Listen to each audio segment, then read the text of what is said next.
por que também o brasileiro, ou uma parcela grande entre os brasileiros, tem interesse por esse assunto? Bom, eu acho que assim, o meu público, te dando uma resposta mais estatística, o meu público é composto por 90% de homens entre 25 e 54 anos. 90%. Então, esse é o grande cerne do meu público. Eu posso tentar entender isso como, né, uma vontade de entender um passado e ligar esse passado a uma realidade, né, atual, ou seja, o conhecimento do passado te dá uma base, um sustentáculo bastante bom para entender o presente, né? Ou seja, todos esses conflitos que nós estamos falando de hoje aqui, não seria possível a compreensão plena deles sem estudar o que aconteceu antes. Eu creio que é muito uma conexão, né, com essa vontade aí, e também algo que vai de encontro a uma demanda latente, uma demanda reprimida sobre esse tipo de conteúdo, desse tipo de conteúdo em língua portuguesa. Porque a literatura brasileira nesse conteúdo é muito restrita. Portanto, as produções audiovisuais também são muito restritas. Então você tem muito o quê? Você tem muito trabalho da BBC, muito trabalho norte-americano, legendado, ou mesmo dublado, mas que não tem aquele feeling, né, de conexão com o português, né, com o público brasileiro. Então, eu presumo que a grande curiosidade venha daí. Júlio, esta semana foi divulgado o resultado de um trabalho do Instituto Internacional de Estudos Estratégicos da Inglaterra, e que tem neste relatório tem esta conclusão de que o mundo virou um barril de pólvora, né? Porque este relatório, você também viu o relatório, sim, ele registra que em 2023, 173 países juntos investiram 2,2 trilhões de reais em armamentos, né? Sim. Os maiores gastos foram realizados por Estados Unidos, depois vem China, Rússia, Índia em quarto lugar. Né? Sobrepujou o Reino Unido. Sobrepujou o Reino Unido. A Polônia, eu li que está investindo 4% do PIB em equipamento para defesa. Sim. Né? A Polônia tem razões históricas fortíssimas para isso. A Polônia está localizada entre, né, dois grandes impérios. Hoje não existe mais o Império Alemão, mas estava localizada entre dois grandes impérios, basicamente terrestres, né, sem muita herança, sem muita tradição naval, que são a antiga Rússia e a antiga Alemanha. Então, o terreno deles chegou a ser repartido, as famosas partilhas da Polônia, nos séculos anteriores aí, até que o final da Primeira Guerra Mundial dá início à Quarta Polônia. E essa Polônia, ela de novo, em 1939, ela é vista por Adolf Hitler e por Joseph Stalin como um Estado que não devia existir, né? Porque ela era, até poucas décadas antes, parte desses dois Estados. E os dois assinam um pacto de não agressão no final de agosto de 1939, que contém um protocolo secreto, que ninguém mais sabe desse protocolo secreto, que contém um mapa da Polônia com uma linha de partição no meio dela, para uma metade para cada país. Então, a Segunda Guerra Mundial começa com a invasão alemã da Polônia, seguida 17 dias depois de uma invasão soviética da Polônia. O que é considerado pelos poloneses até hoje como uma grande traição na história deles foi a invasão soviética da Polônia. A curiosidade é que os dois invasores não estavam ali para ocupar o Estado polonês, eles estavam ali para desmantelar o Estado polonês. Eles não estavam interessados em ocupar militarmente a Polônia, não era para existir Polônia. Então a Polônia passou por esses 6 anos, né? Quase 5 anos, quase 5,5 anos de ocupação alemã, muito dolorosa, né? Porque foram cometidos inúmeros crimes, né, contra a humanidade ali, inclusive contra o próprio patrimônio da Polônia. Diversas extensões gigantescas da infraestrutura polonesa foram demolidas pelos alemães, né? E os soviéticos fizeram algo muito parecido em sua área de ocupação também durante a Segunda Guerra Mundial, né? O mais notório é o famoso massacre de Katyn. Dezenas de milhares de oficiais do exército polonês foram executados, né, executados com balas na nuca, né, na floresta de Katyn. Para quê? Para, com aquela ação, dizimar e extinguir a camada de inteligência militar da Polônia, a inteligência do exército polonês. Acabar com aquilo. Extinguir a entidade exército polonês. Então, o final da guerra vê uma ocupação soviética da Polônia, né, inteira. A Polônia inteira é ocupada pelos soviéticos, né? Existe o caso famoso aí do Levante de Varsóvia, no qual a resistência polonesa dentro da cidade ela se levanta contra os alemães. E o Exército Vermelho, ele chega a poucos quilômetros da cidade. Ele simplesmente freia o avanço. Ele para o avanço por ordem de Stalin e espera os alemães massacrarem os poloneses dentro de Varsóvia, para depois disso os alemães evacuarem a cidade e eles entrarem na cidade. Para não criar o fato de que Varsóvia foi liberada pelos próprios poloneses. Varsóvia foi liberada pelo Exército Vermelho. Dessa forma. Então, isso criou uma mágoa tão grande entre esses dois povos, entre Polônia e Rússia, que ela não encontra solução, não encontra um fim até hoje.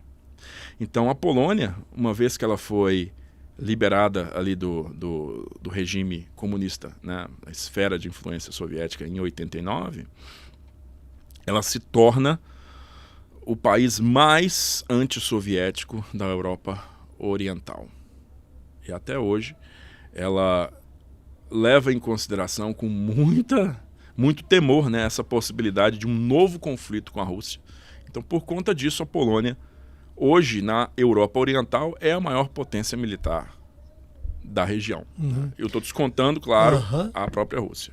Agora, e por que os países como um todo, aí nós temos os países como um todo, mas a gente identifica, como nós citamos alguns aqui, que são os grandes investidores, por que eles passaram com clareza, sem esconder de ninguém, ao fato de que estão investindo em armas, equipamentos bélicos de alto poder destrutivo. Alto poder destrutivo. Vamos começar com os próprios Estados Unidos, os maiores gastadores, os maiores investidores, por assim dizer, né?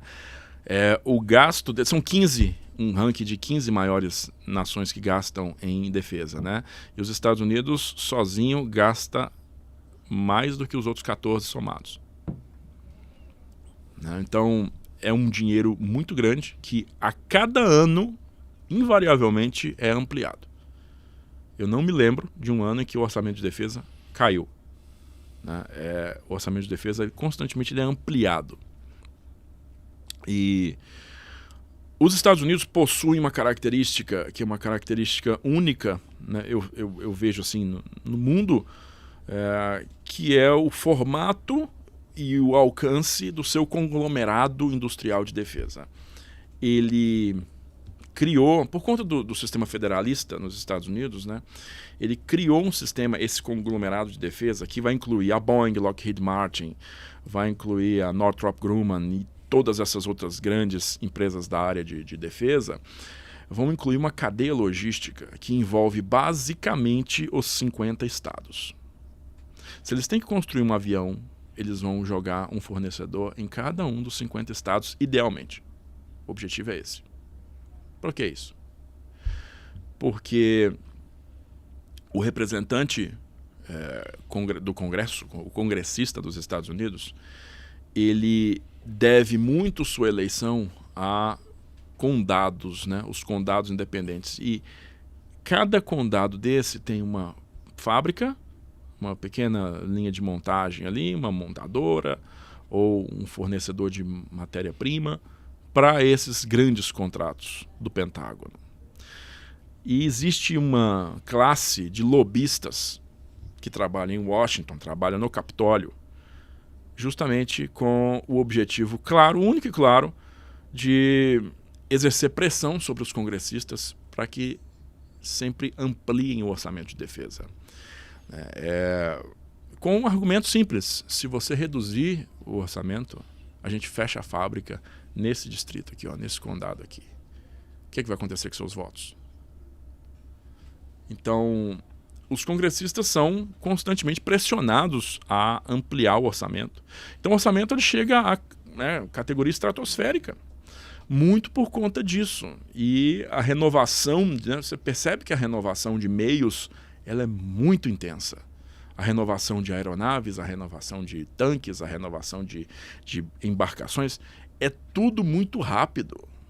Eles querem um modelo novo, enquanto o último modelo ainda está saindo da linha de fabricação. Né? Então, tudo isso tem uma razão por trás. Né? Então, durante a Guerra Fria, né, isso tinha um guarda-chuva de aceitação muito mais sólido. Isso tinha um guarda-chuva com a população muito mais sólido. Por quê? Porque a gente tem um grande adversário. A gente tem a União Soviética para poder nos manter à frente. Com o fim da Guerra Fria, não o fim imediato, mas as décadas, eu diria os 20 anos seguintes do fim da Guerra Fria, até 2010, talvez menos do que isso, vamos colocar 2000, né? A partir de 2000, teve ali o problema da guerra contra o terror, né? Que de novo pressionou o público americano a ampliar o orçamento de defesa. Mas, depois que essa situação se estabilizou, qual que é o grande inimigo dos Estados Unidos? Existe um grande inimigo dos Estados Unidos? A China não se configurou como um grande inimigo dos Estados Unidos aos olhos do povo. Uhum. Por conta disso, o povo passa a não apoiar mais tanto essas preocupações com a ampliação da indústria, as políticas do Pentágono, as políticas da Secretaria de Defesa.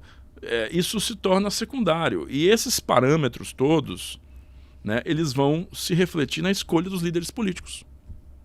Então, você começa a ver discursos abertos, por exemplo, como o de Donald Trump, né, questionando publicamente a validade da OTAN como aliança benéfica para os Estados Unidos. Ele questiona a validade disso. Por que eu tenho que me comprometer com uma aliança na qual os membros europeus não gastam o que deveriam gastar? Né? E são problemas completamente alheios aos Estados Unidos. Os Estados Unidos hoje sofrem uma crise econômica, né? Muito por conta da transferência de base industrial para a China. Né? Hoje a gente vê um movimento reverso, esse retorno dessa base industrial para os Estados Unidos, por questões muito ligadas à segurança, né, nacional, de alta tecnologia. Mas esse fato de esses empregos terem sido terceirizados para a China toma a dianteira das preocupações. E por conta disso, né, a questão da defesa, a questão da segurança nacional começa a ficar em segundo plano. E isso aí representa uma quebra bastante drástica no modelo geopolítico que a gente vem vivenciando desde o fim da Guerra Fria. O fim do mundo bipolar, com o surgimento de um mundo unipolar. E uma única polícia do mundo, que é a Marinha dos Estados Unidos. Ela é a polícia do mundo. Ela que mantém a segurança dos mares, ela que mantém os países todos quietinhos para ninguém se provocar, ninguém se atacar. Mas nesse ínterim, desses últimos 20 anos, a gente vê a Marinha chinesa, né, se alargando, se flexionando os músculos no Pacífico, na África, né, conseguindo bases na África, construindo ilhas artificiais no Pacífico. Então isso vem minando um pouco dessa hegemonia norte-americana, né, no seu papel de polícia do mundo.